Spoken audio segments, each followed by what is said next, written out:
नांदेड़ में कम से कम 8 डिग्री दर्जे हरारत रिकॉर्ड किया गया है। मौसम में अचानक शिद्दत आ जाने से लोग परेशान हो गए हैं। नांदेड़ में मौसम इस साल के इंतहाई कम दर्जे हरारत तक पहुंच गया है। नांदेड़ जिले में दर्जे हरारत 8.5 डिग्री तक पहुंच गया।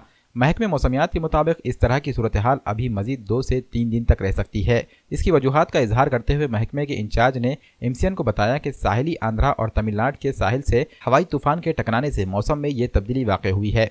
हिंदुस्तान के मशरक़ी साहिल से हवाई तूफान फेताई के टकराने की वजह से नांदेड़ तक इसके असरात जाहिर हुए।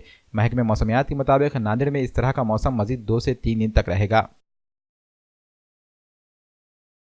नांदेड़ का निम्नतम तापमान जो तो कम हो रहा है, 16.5 से लेकर आज 8.5 पे है और ह्यूमिडिटी है जो तो ज़्यादा है।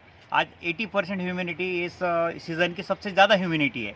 आंध्र प्रदेश और तमिलनाडु के किनार पट्टी पर फेटाई नाम का स्ट्रॉम आ गए, इसलिए 200 किलोमीटर के दायरे में ये पूरा एटमॉस्फेयर चेंज हो चुका है। 1-2 दिन में सब क्लियर हो जाएगा पूरा।